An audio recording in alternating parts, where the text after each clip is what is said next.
আজ যাব পুরী শহর থেকে দূরে, অর্থাৎ উড়িষ্যার রাজধানী শহর ভুবনেশ্বরের আশেপাশে দর্শনীয় স্থানগুলি ঘুরে দেখব নদী ও সমুদ্রের মিলনস্থান, চন্দ্রভাগা বীচ ও সুখা নদী, কোনারক মন্দির, লিঙ্গরাজ মন্দির, উদয়গিরি ও খণ্ডগিরি পাহাড়। সব শেষে দেখব নন্দনকানন এবং জানাবো কোথা থেকে বুক করলে খুব কম খরচে ঘুরে দেখতে পারবে এই সব দর্শনীয় স্থানগুলি।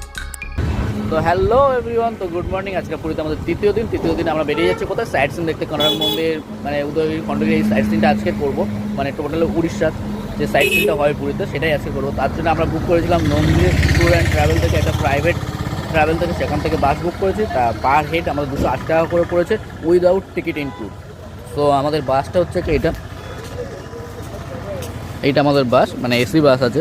তো চলো প্রথম স্টপেজ কী আছে, মানে প্রথম দর্শন দেখার জায়গায় কী আছে সেটা দেখবো, সেটা তোমাদেরকেও দেখাবো। তো চলো সাথে।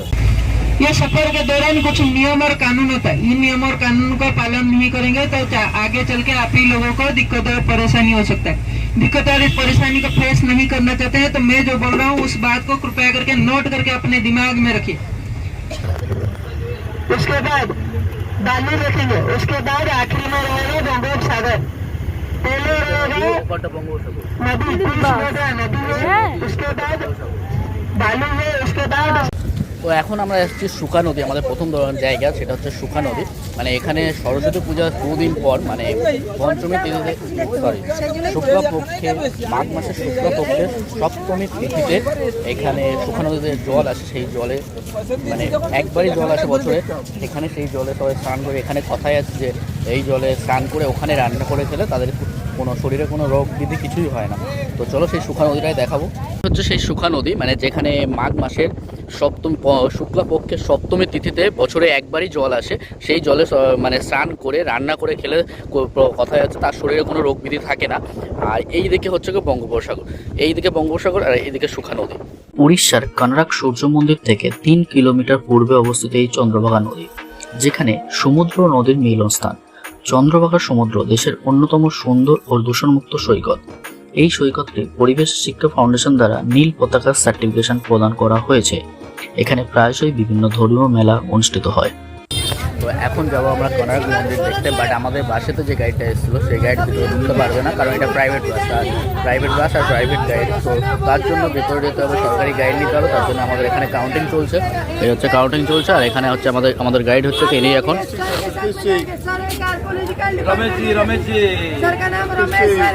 सर आप लोगों को मंदिर के अंदर में घुमाएंगे फिरेंगे और मंदिर के बारे में जानकारी देंगे।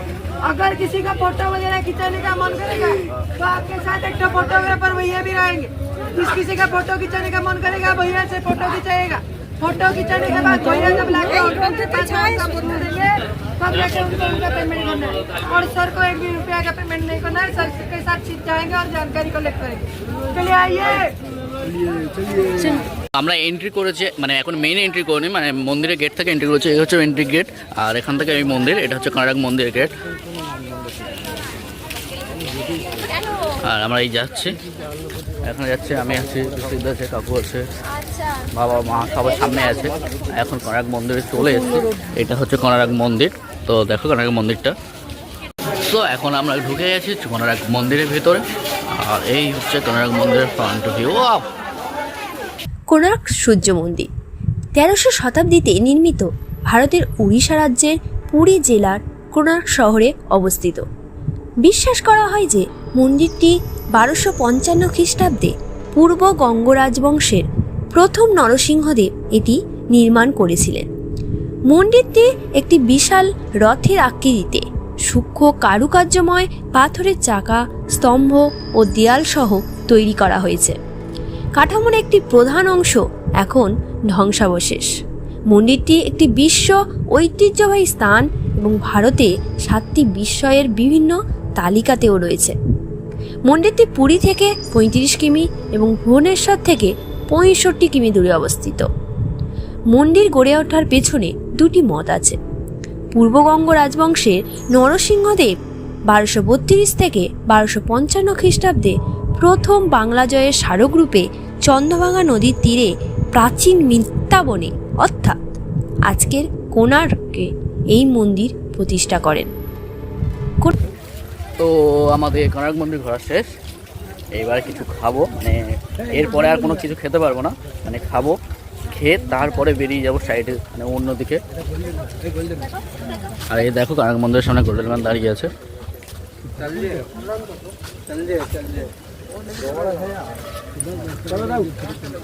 ফটো তুলবে?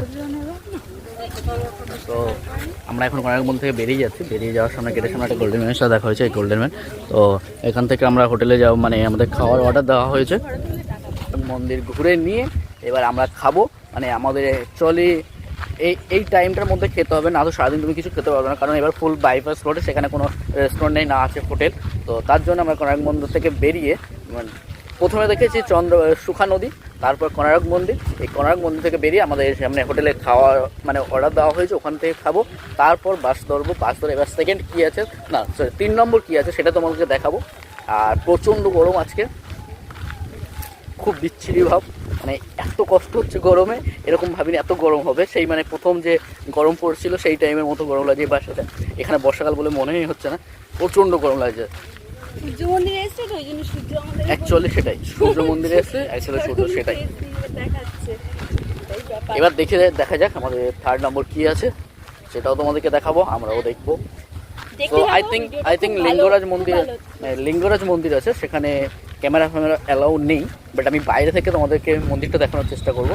বাট ক্যামেরা মোবাইল অ্যালাউ নেই ভিতরে, যদি লিঙ্গরাজ মন্দির হয়। তো চলো দেখি কী আছে। এখন খাবো, নেক্সট কী আছে সেটা দেখা যায়, আমি দেখবো, তারপর তোমাদেরকে দেখাবো। তো চলো, আর পুরী সিরিজটা কন্টিনিউ করো, আশা করছি খুব ভালো লাগবে। আর সমস্ত রকম মানে কত কী খরচা পড়ছে, কোথায় কী টোল ট্যাক্স নিচ্ছে, সব কিছু তোমাদের বলে দেবো। আর লাস্ট ইনফরমেশন ভিডিও একটা আমি করে দেবো। এখন চলে এসেছি লিঙ্গরাজ মন্দির দেখতে, যেখানে 108টা শিব মন্দির রয়েছে। আর লিঙ্গেশ্বর মন্দিরের ভিতরে, লিঙ্গরাজ মন্দিরের ভিতরে ক্যামেরা অ্যালাউ নেই, তো বাইরে থেকে আমরা ভিডিও নিয়ে যেতে পারবো না, বাইরে রেখে যেতে হবে। তো চলো। উড়িষ্যার ভুবনেশ্বরে অবস্থিত প্রাচীন মন্দিরগুলির মধ্যে অন্যতম মন্দির লিঙ্গরাজ মন্দির। মন্দিরটি লিঙ্গরাজ রূপী শিবকে উৎসর্গকৃত। কেন্দ্রীয় মিনারটি 180 ফুট উঁচু। মন্দির দেওয়ালের 4টি ভাগ আছে: বিমান, জগমোহন, নাট্যমন্দির এবং ভোগমণ্ডপ। হিন্দু ধর্মের 2টি ধারা, শৈব ধর্ম ও বৈষ্ণব ধর্মের মিল ঘটেছে এই মন্দিরে, যেখানে বিষ্ণু ও শিবের মিলিত রূপ হরিহরকে পূজা করা হয় এই মন্দিরে। তো এখন যাচ্ছে উদয়গিরি খণ্ডগিরি দেখতে। আর উদয়গিরি খণ্ডগিরি দেখার জন্য অনেকটা পাহাড়ের রাস্তা ঢুকতে হবে, তার জন্য বড় গাড়ি ঢুকবে না, তার জন্য বাস পিছনে অনেকটা জায়গায় দূরে দাঁড়িয়ে আছে। আমরা সবাই হেঁটে হেঁটে যাচ্ছি, আর প্রচণ্ড গরম, খুব কষ্ট হচ্ছে। তো চলো উদয়গিরি খণ্ডগিরিতে দেখাচ্ছি। অ্যাকচুয়ালি উদয়গিরি খণ্ডগিরিতে গুহা আছে, পাহাড় এগুলো আছে। তো এখন আমরা যাচ্ছি উদয়গিরিতে। আর উদয়গিরির পাহাড়ের রাস্তাটা দেখো, ও ভাই সাহেব। তবে এই পাহাড়টা আমাদের কাছে কিছু না, কারণ আমরা ঘাটশিলা সিদ্ধেশ্বর মন্দিরে যে পাহাড় ভেঙেছি, তো এর তুলনায় আমাদের কাছে এটা দুধভার। তো সেই হাতি কচ্ছপ যাচ্ছে এই সামনে।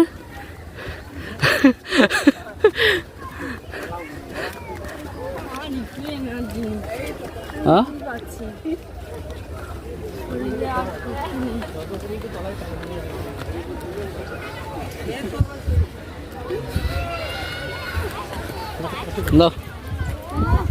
চলো ধরবো নাকি? মা ধরো না, তো ওই দেখো, ওইটা দেখো মা। হ্যাঁ ওই তো যে রাস্তা দিয়ে প্রথম যাচ্ছিল। আর এখানে রয়েছে এটা বাঘা গুহা, মানে বাঘা গুম্পা। অ্যাকচুয়ালি আমরা এটাকে বাংলা ভাষায় গুহা বলি। আর এই আমাদের বাঘা গুম্পার ভিতরে আমাদের বাঘই বসে আছে, বাঘ নয়, এটা ঘুচু বসে আছে। ও ওখান থেকে দেখছে। তো এটা পুরোটা দেখো, ভিউটা।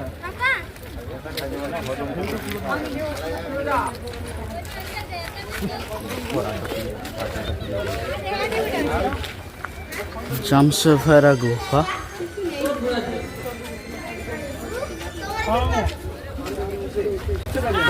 এখন উঠছি খণ্ডগিরিতে গুহা আছে, মন্দিরও আছে।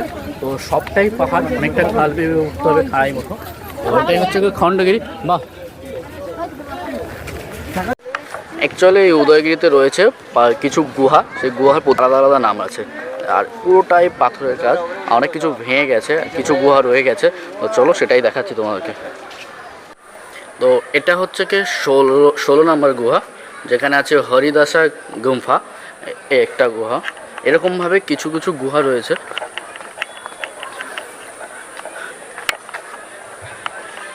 এটা রয়েছে জগন্নাথ গুম্ফা, এই হচ্ছে জগন্নাথ গুম্ফা।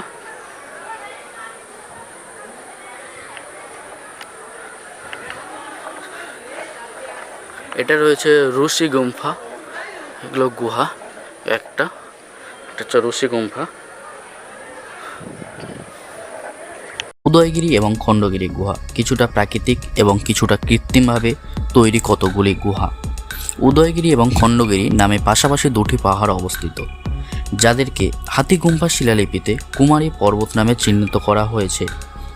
এগুলো কলিঙ্গরাজ খারবেলের রাজত্বকালীন সময় জৈন সাধুগণের আস্তানা হিসেবে ব্যবহৃত হতো বলে ধারণা করা হয়।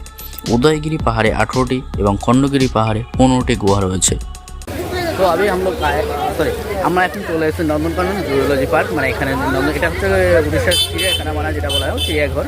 তো চলো সেখানে এসে, আর এই ভিতরে এখন আমরা এন্ট্রি করছি। তো এখানে এন্ট্রির টিকিট আছে, এখন পার এন্ট্রি 50 টাকা করে পার হেড আছে। তো চলো সামনে যাই, গিয়ে ভিতরে দেখাচ্ছি কী আছে। চলো।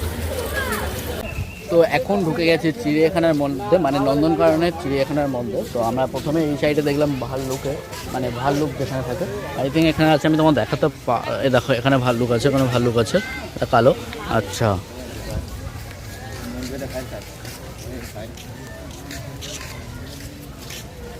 এখন সামনের দিকে যাব, দেখি কি আছে। বাঘ, হায়না এসব আছে বলছে, বাট দেখি। আচ্ছা সবই যদি ডুবিয়ে না থাকলেই হলো। জাত ভাই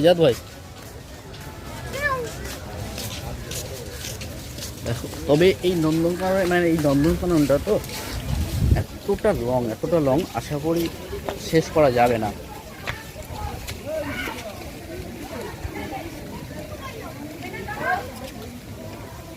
बुलेट लेके आए ना तुम लोग?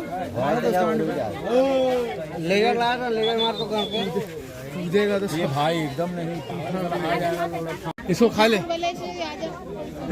आजा, ये फ्री है, एक के साथ एक मुफ्त है।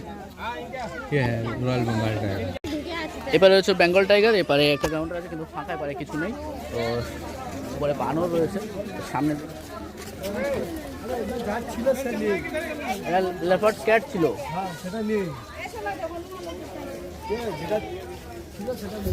এখানে ছিল লেপার্ড ক্যাট, বাট রয়েছে মানকি ক্যাট। চলো ঠিক আছে। আমাদের কলকাতায় চিড়িয়াখানাতে জানো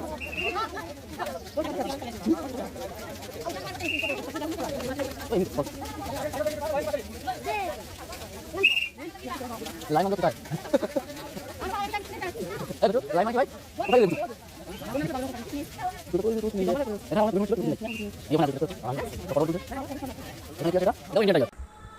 নন্দনকানন, যার আক্ষরিক অর্থ হলো স্বর্গের উদ্যান, 1080 একর জমি নিয়ে 1960 সালে এই চিড়িয়াখানা গড়ে ওঠে। 2009 সালে ওয়ার্ল্ড অ্যাসোসিয়েশন অফ চিড়িয়াখানা ভারতের প্রথম চিড়িয়াখানা হয়ে ওঠে এই নন্দনকানন।